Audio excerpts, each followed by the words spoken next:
7 bukti sejarah tentang keautentikan Al-Quran turun dalam masa sekitar 22 tahun atau tepatnya, menurut sementara ulama, 22 tahun, 2 bulan dan 22 hari.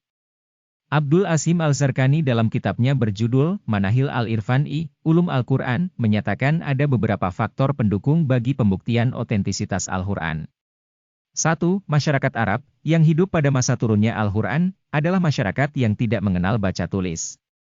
Karena itu, satu-satunya andalan mereka adalah hafalan.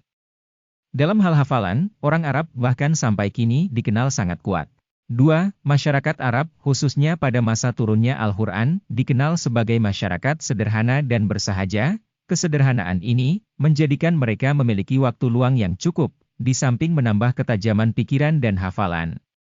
3. Masyarakat Arab sangat gandrung lagi membanggakan kesusastraan, mereka bahkan melakukan perlombaan-perlombaan dalam bidang ini pada waktu-waktu tertentu. 4. Al-Quran mencapai tingkat tertinggi dari segi keindahan bahasanya dan sangat mengagumkan bukan saja bagi orang-orang mukmin, tetapi juga orang kafir. Berbagai riwayat menyatakan bahwa tokoh-tokoh kaum musyrik seringkali secara sembunyi-sembunyi berupaya mendengarkan ayat-ayat Al-Quran yang dibaca oleh kaum muslim.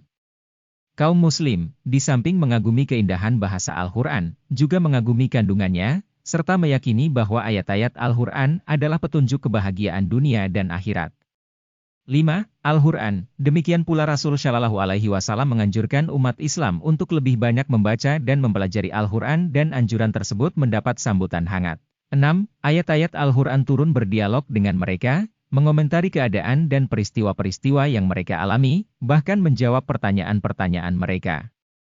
Di samping itu, ayat-ayat Al-Quran turun sedikit demi sedikit. Hal itu lebih mempermudah pencernaan maknanya dan proses penghafalannya.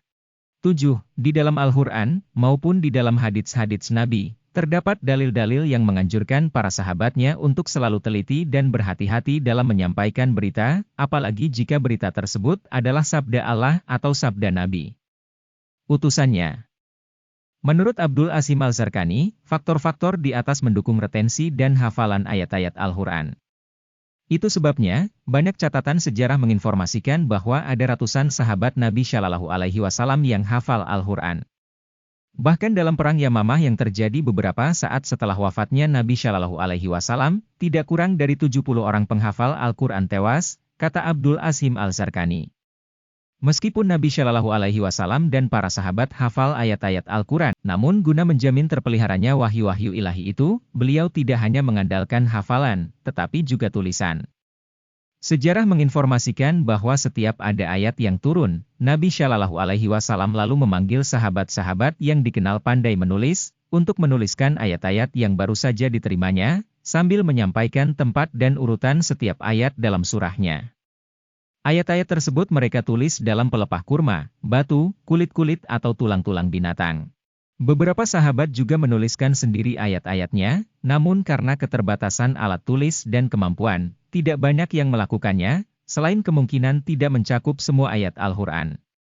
Potongan-potongan manuskrip pesanan Rasulullah hanya dikumpulkan dalam bentuk buku pada masa pemerintahan Khalifah Abu Bakar, kata Abdul Asim Al-Zarqani.